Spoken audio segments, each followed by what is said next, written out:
Hello, I'm John Ratzenberger. You know, Snow White is the foundation for so much that the Disney company has done through the years. Let's dig into the nuts and bolts of what has made Disney tick throughout the decades. The story of the Walt Disney Company is connected to a classic fairy tale about an innocent girl and her 7 loyal friends. I'm speaking, of course, of Snow White and the 7 Dwarfs. Some say that Walt Disney had the story of Snow White in mind even at the beginning of the Disney studio. In 1923, he partnered with his older brother Roy to produce the Alice comedies. The Alice comedies were about a young girl lost in a fairy tale landscape, facing danger and meeting strange and comical creatures. Sound familiar? They were a hit, and the studio continued to produce short cartoons. A big breakthrough for the art form of animation happened when Walt Disney gave the world the first cartoon with synchronized sound, starring a little fella named Mickey. It's hard to believe, but just a decade later, Walt Disney astounded the world with the first ever feature-length cartoon, Snow White and the 7 Dwarfs. A story told so well that it's won the hearts of audiences decade after decade. Here's a trailer early audiences saw where Walt Disney himself personally introduces those lovable dwarfs. Hello, I'm Roy Disney. The 1930s were heady times at the Walt Disney Studios out on Hyperion Avenue in the Hollywood neighborhood of Silver Lake. In the world's film capital is the studio that stands as a monument to the great genius of Walt Disney, master of a new form of popular art that has captivated millions of moviegoers. With the antics of his entrancing animated cartoon characters, he has built an enterprise that employs 700 skilled and highly specialized artistic workers. The characters that Walt and my dad had introduced had become worldwide celebrities. Mickey's pal Pluto, for instance, made his debut in 1930.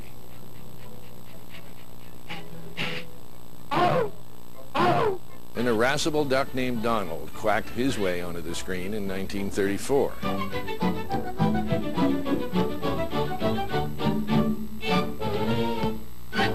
Beginning in 1930, Disney books, comic strips, and other merchandise became part of daily life for millions of people around the world. In 1933, the Ingersoll Watch Company sold the very first Mickey Mouse watch. Walt Disney and the hundreds of artists who worked with him had transformed the medium of cartoon animation from a crude curiosity to a vital art form. Part of this evolution came from Walt's insistence on technical innovation. In 1932, for instance, Walt pioneered filmmaking in the new full-color Technicolor process and won his first Academy Award for it.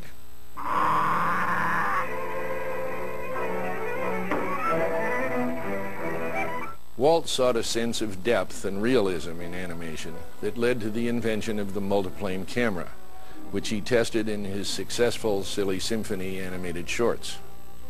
In addition to the mechanics of technical innovation, Walt insisted that his artists keep challenging their own talents. In 1932, Walt even formed an after-hours art school at the Disney studio to train his animators. In any action drawing, there is a simple key. It is a line of action. Thusly. In this rough drawing of Mickey, that line is the basis of the action and was drawn first. The result was a new kind of personality animation and a level of acting that elevated the cartoon to equal status with live-action films. A good example is Three Little Pigs, which debuted in 1933 and was a sensation. Open the door and let me in! Not for the hair on my chinny chin chin! It went on to win the Academy Award and spawned a hit song as well. Who's afraid of the big bad wolf? Big bad wolf, big bad wolf. This musical success confirmed Walt's instinct that good music was as vital to his storytelling as good art. All of the pioneering work in animation at Disney was leading up to something, and in 1937, the whole world would know what it was. Hello, everybody. I'm Angela Lansbury. The success of Snow White in 1937 was beyond the wildest dreams of even Walt Disney. It was the first blockbuster of the sound era and an international sensation. Back in Hollywood, this success enabled Walt to build an all-new animation studio in Burbank, which was completed in the spring of 1940. But there were dark clouds gathering over the world, and their shadows were beginning to fall on the Disney studio. I can move. I can talk. The releases of the ambitious and expensive Pinocchio and Fantasia in 1940 proved financially disappointing, in large part because the war in Europe had cut off vital markets overseas. In the interest of promoting goodwill closer to home, in August 1941, Walt and a group of his artists were sent by the U.S. government on a goodwill trip to South America. Dumbo was released and was a smash success. But just a few weeks later, the attack on Pearl Harbor brought the United States into World War II.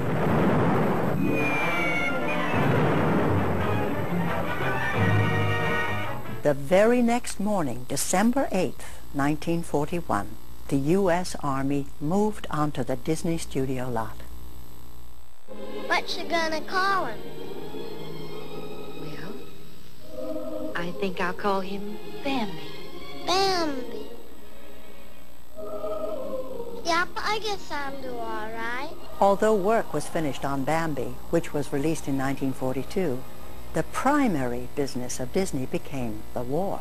In Hollywood, Walt Disney has turned over almost the entire facilities of his studio for the production of Army and Navy instructional films, some of them involving closely guarded military inventions and techniques.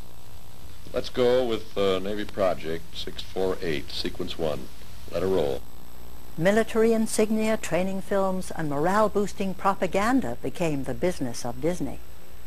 It's no surprise that this wasn't a very profitable business. And as the Disney bank accounts dwindled, Walt and his brother Roy began to feel a little panicked. The Disney studio needed a big box office hit. Roy realized that they had a film that could make a return. There was a whole new generation of filmgoers who had never shared the adventures of Snow White and the Seven Dwarfs. Hello, folks. I'm Fess Parker. The theatrical re-release of Snow White in 1944 had reversed the declining fortunes of the Disney studio and established a tradition of reissues of all the Disney animated features. I'm glad to be a citizen of the United States of America. Disney had survived the war years, and Walt continued to move forward in his expansion of the definition of Disney.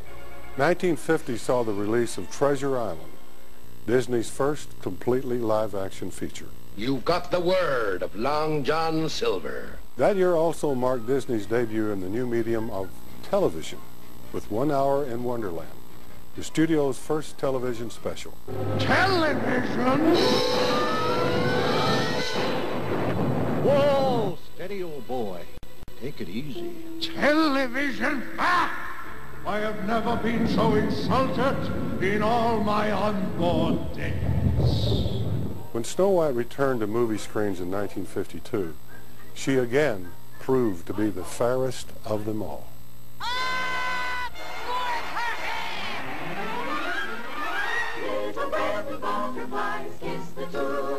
Alice in Wonderland, Cinderella, Peter Pan, and Lady and the Tramp continued the Disney tradition of animated storytelling.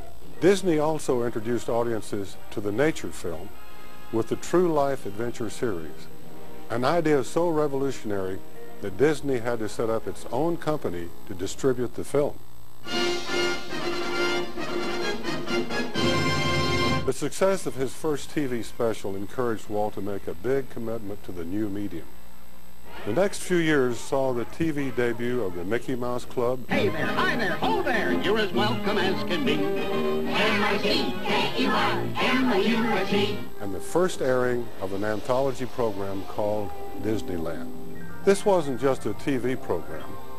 It was a showcase, specially designed to highlight the great Disney entertainment product and to acquaint the public with an exciting new project that Walt was cooking up. I felt that there should be something built, some kind of an amusement enterprise built where that the parents and the children could have fun together. A destination theme park, also called Disneyland, which had its grand opening in the summer of 1955.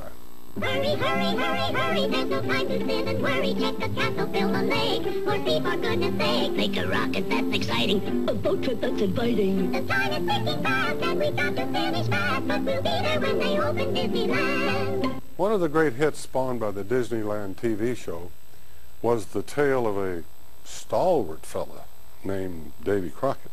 His television adventures caused a national sensation. Out of the night, when the full moon is bright, comes a horseman known as Zorro. A few years later, the debut of Zorro caused a similar, if somewhat smaller, commotion. Walt hadn't turned his back on the movies, though. 1954 saw the debut of the spectacular 20,000 Leagues Under the Sea, Walt's first and only science fiction feature film. As the decade wound down, production was underway on another ambitious animated feature, Sleeping Beauty, as well as The Shaggy Dog. Shake on it? Certainly I'll shake on it, Wilby. The first in a series of a new kind of comedy that would become a staple of the studio for the next 2 decades. As Walt ended the decade with a slate of new projects in media both familiar and innovative, a special old friend came back for another visit. Hello, I'm Robby Benson. The Disney studio started out the 60s with a box office bang. According to the show business newspaper Variety, Disney had 3 of the 5 top-grossing films of 1961, The Absent-Minded Professor, Swiss Family Robinson, and The Parent Trap. Walt continued his commitment to new technology by taking the lead in presenting his weekly TV series in the new medium of color television, changing the title to Walt Disney's Wonderful World of Color. This whole program is being seen in color. Ha! And that's a lie. You know that's a lie. Because only the people with color TV sets is seeing it in color. What plans for the future do you have at Disneyland? Well, there's a little plaque out there that says, as long as there is imagination left in the world, Disneyland will never be complete. In 1964, Walt produced 4 hit exhibits for the New York World's Fair, shows that enabled him to expand the technology of attractions at Disneyland, which was about to celebrate its 10th anniversary.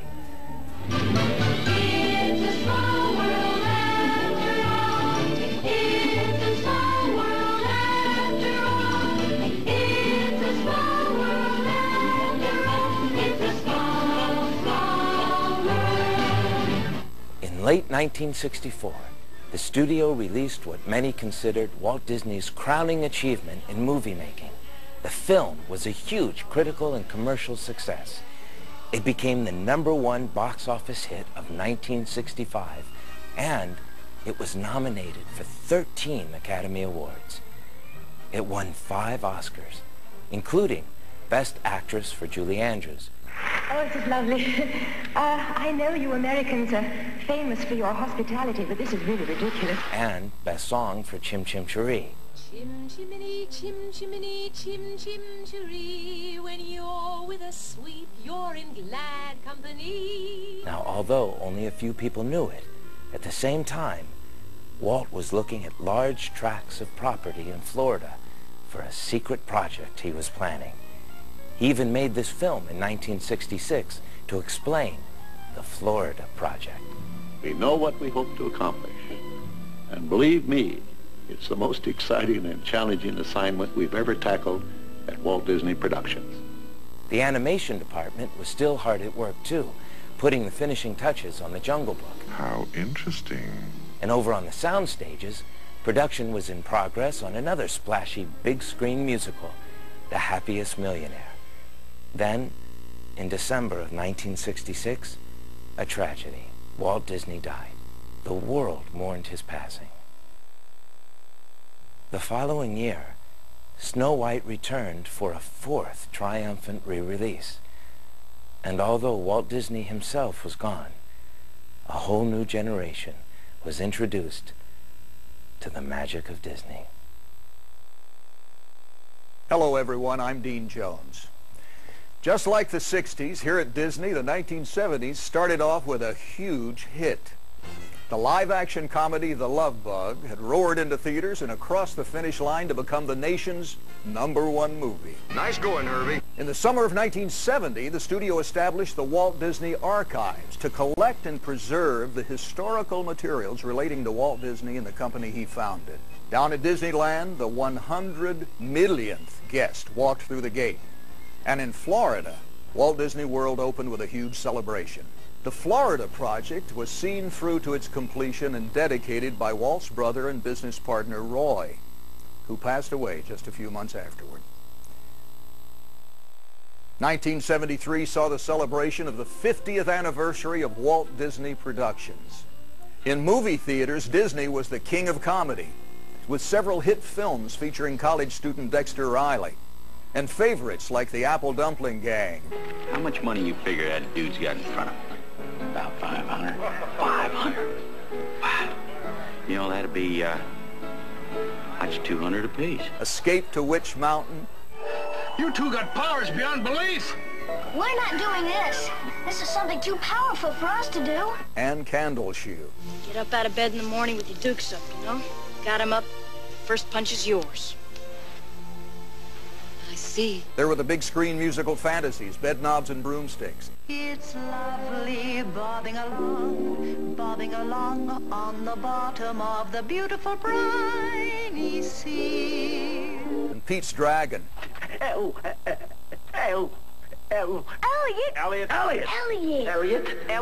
my dragon. And the animation department delivered the Aristocats. Everybody wants to be a cat. Robin Hood. I owe my life to you, my darling. I couldn't have lived without you, Robin. And the Rescuers. And in the middle of all this, 1975 saw the return of an old girl who continued to prove that no matter her age, she was still the fairest in the land. Hi everyone, I'm Jodi Benson. The 1980s will long be remembered as an era of optimistic growth and aggressive investment. And the Disney studio was certainly in rhythm with the times. The decade began with booming business in the Disney parks. Disneyland celebrated its 25th anniversary in 1980. At Walt Disney World in 1982, an ambitious new kind of discovery park, Epcot, opened its gates. And in April of 1983, Disney's first international park, Tokyo Disneyland, opened. Back in Burbank, 1981 saw the establishment of Walt Disney Home Video. The Disney Channel began broadcasting in 1983, and the same year saw another triumphant return of Snow White and the Seven Dwarfs. What's your name? It's hard to say in English. Well, just say in your language. All right. My name is...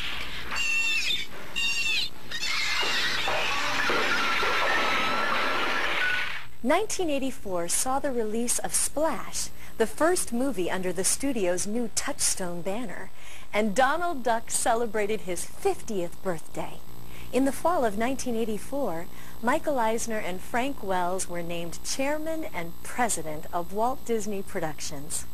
This dynamic duo brought with them a fresh perspective on the Disney legacy and an aggressive plan for stimulating Disney's growth. Whoa, whoa. What is now going on in the studio? Guess who? Donald Duck. Nope. Goofy. Then you're Roger Rabbit. Oh, sure. Come on, get real. Okay, I give up. Fooled ya! Vigorous production at the studios led to hit after hit, both on television and in feature films. Walt's nephew, Roy Edward Disney, assumed the role of vice chairman of the board. Smile, everyone. And kept an eagle eye on revitalizing the famous animation department, which also led to a string of sensational hits. What I want from you is your voice. My voice? You've got it, sweet cakes. No more talking, singing, zip. Other areas of the company were growing too. In order to better reflect the company's increasing diversity, In 1986, the name Walt Disney Productions was changed to the Walt Disney Company. Part of the growth and diversity was reflected in the opening of the first Disney store in Glendale, California. Within the following decade, there would be more than 600 stores worldwide. Michael and Frank also spearheaded an unprecedented expansion of Walt Disney World Resort. The 1980s saw the opening of Disney MGM Studios, Pleasure Island, and dozens of hotel and resort amenities throughout the Florida property. And in the midst of this amazing expansion and unprecedented growth, the studio even found time to celebrate the golden anniversary of one of its most important stars. Hello, I'm Ming-Na. The 1990s continued the expansion of the definition of what was Disney around the Disney studios. Some things would succeed, others would fail, but all would be attempts to keep Disney vital, important, and moving ahead. New Year's Day of 1990 saw the beginning of Hollywood Records, and the following year saw the first book from Disney's new publishing group, affectionately named Hyperion. In May 1991, the Walt Disney Company joined the Dow Jones Industrial Average. In April 1992, Disney's second international theme park opened, Disneyland Paris. Disney Studios films continue to diversify with the acquisition of Miramax Film Corporation in June of 1993. And speaking of diversity in entertainment, October 8, 1993, saw the inaugural game of Disney's NHL hockey franchise, the Mighty Ducks of Anaheim. In movie theaters, Snow White and the Seven Dwarfs returned for its 9th theatrical release. Only this time, Snow White sparkled as never before in a full digital restoration. The 1990s brought continued success in animation, The Rescuers Down Under, Beauty and the Beast, and Aladdin. And in June 1994, the blockbuster release of The Lion King. In April of 1994, Disney's very first Broadway show, Beauty and the Beast, opened at the famed Palace Theater and went on to receive 9 Tony Award nominations. And for the first time, Snow White and the Seven Dwarfs was released on home video and, not surprisingly, became one of the all-time bestsellers.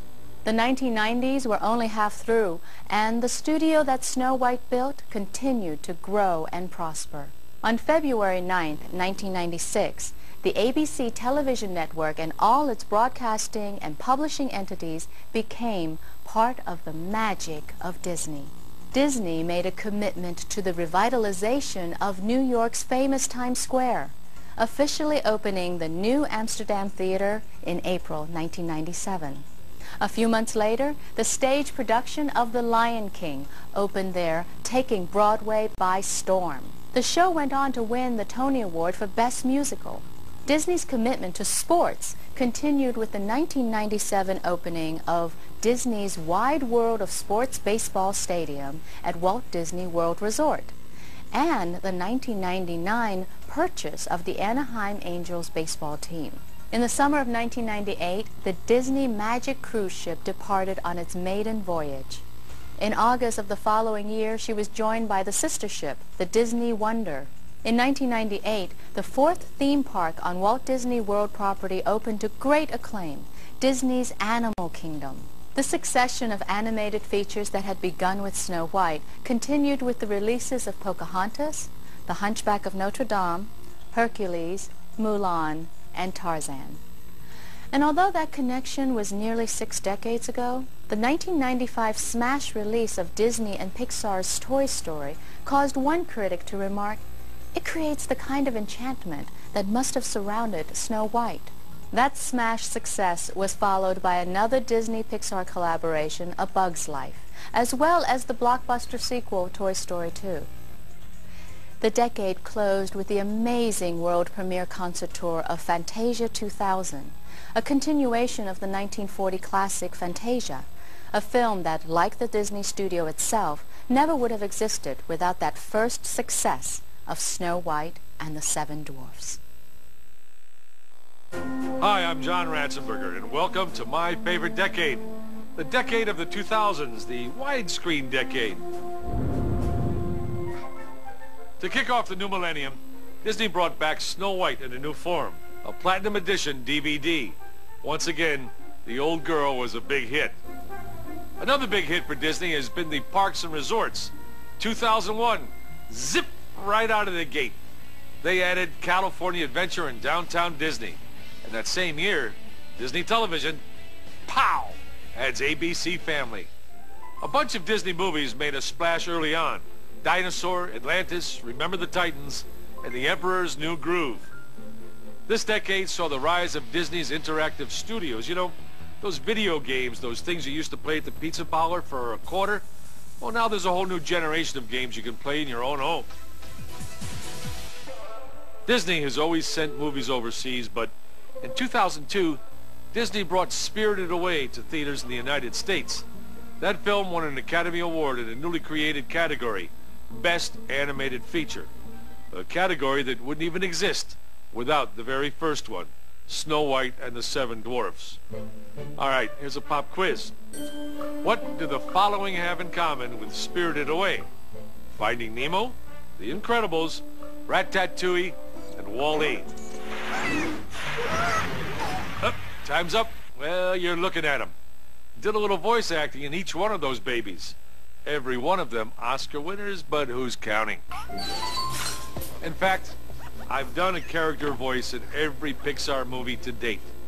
I love those guys. They're part of a long tradition at Disney of kicking into high gear when it comes to animation.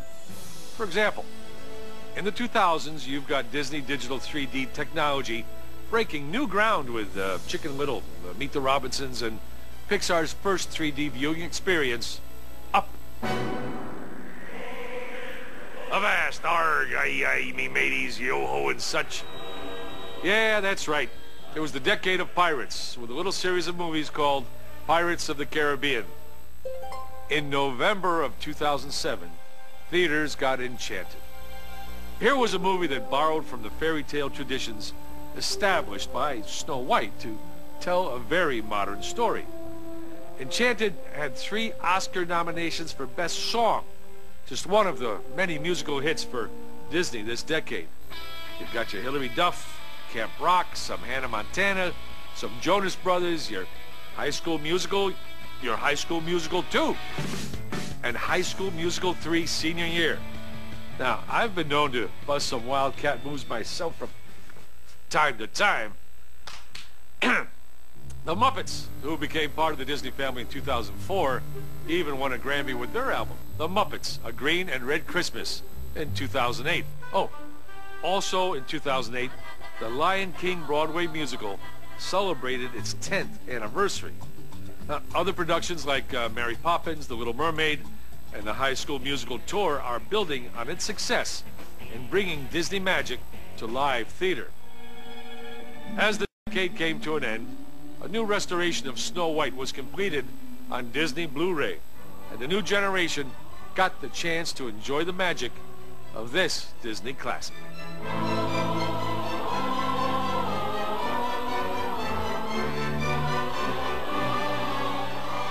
Just like Snow White, the Walt Disney Company has had many dreams come true, and the dreams continue. As Walt said, Disneyland will continue to grow as long as there is imagination left in the world. And as long as there is imagination, the Walt Disney Company will continue the great tradition of family entertainment that Snow White and the Seven Dwarfs renews decade after decade.